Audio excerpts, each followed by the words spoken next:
যতটা পড়ালেখা গুরুত্ব যত দরকার আছে ওরকমই গল্প ওর এগুলো দরকার আছে। কারণ গল্প ছাড়া মাইন্ড ক্রিটিক্যাল ভাবতে পারেন না।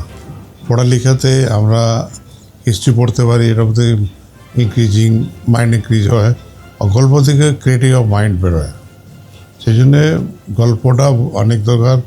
গল্পটা পড়ার লেখা এগুলো খুবই দরকার।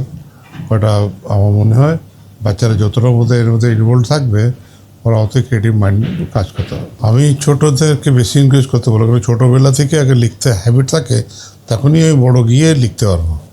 ছোটো থেকে কারোর হ্যাবিট না হয় লেখার, আর বই পড়ার হ্যাবিট না থাকে, তাহলে বড়ো হয়ে আমি লিখতে পারবো না। Suspense is a critical mind. Suspense হলে ওটা চিন্তা করাটা ভালোই হয়, মানে ওতে বাচ্চাদের সাসপেন্সের মধ্যে থেকে অনেক কিছু শেখা যায়। এই সাসপেন্সে তাহলে বই দেখতে গেলে, বই পড়তে গেলে আগে থেকে মানে হিন্টসটা নিয়ে very tough and very critical mind, এটা খুবই ভালো হয় আগে সাসপেন্সটা। আমি সাসপেন্সের উপর বেশি কাজ করতাম।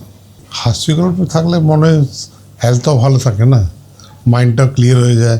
এক মিনিটে আপনি হাজার চিন্তা আপনার হাসির মুখ থেকে বেরিয়ে যায়, তো হাসি সবসময় বেটার।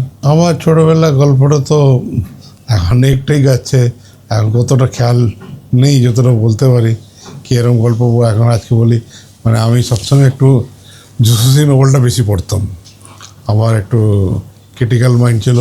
জুসুসির মধ্যে অনেক কিছু ওরা মানে ক্রিটিক্যাল বলতো ওরা, মানে এই মারপিট হলো, এই অ্যাকশন দিলো, এই ভাবলে এটা হতো ওটা।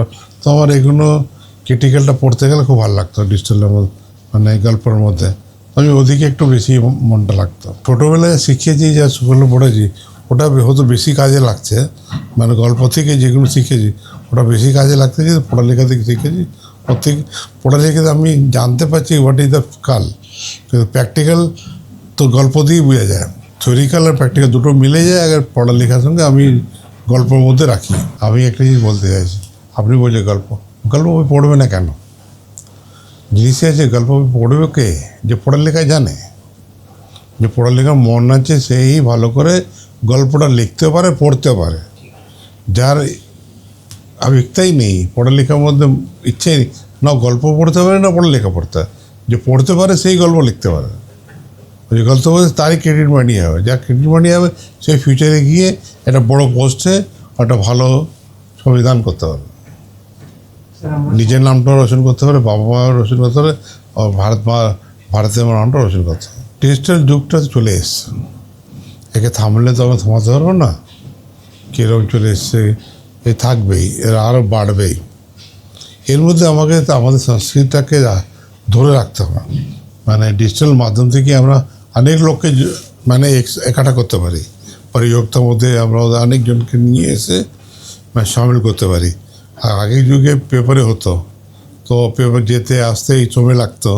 ডিজিটাল এখন অ্যাড্রেস সাথে সাথেই আমার কাছে চলে আসছে, মানে 10 মিনিট 5 মিনিটও লাগে না, মেসেজটা আমাদের কাছে চলে আসে, 2 মিনিটের মধ্যে মেসেজ চলে আসে। পড়ালেখার সিস্টেম ঠিক আছে, মেন হচ্ছে কে পড়াচ্ছে ও কে পড়ছে। সিস্টেমে কোনো ভুল প্রান্তি নেই। আজকের যুগের সঙ্গে সিলেবাস সবসময় চেঞ্জ হচ্ছে, নতুন পলিসি গাইডলাইন বেরিয়েছে আমাদের এডুকেশন ডিপার্টমেন্ট থেকে। ওগুলো পড়ালেখার মধ্যে সব জিনিসই আপ টু ডেট ওরা সময় সময় তো করেছে। জিনিসে কতটা টিচাররা নিয়ে বাচ্চাদের মধ্যে দিচ্ছে, ওটাই হচ্ছে একটা, যে কতটা নিতে পারছে। মন দিয়ে আগে বাচ্চারা পড়ে, তাহলে আমার মনে পড়ালেখা সিস্টেমে কোনো খুব ত্রুটি নেই।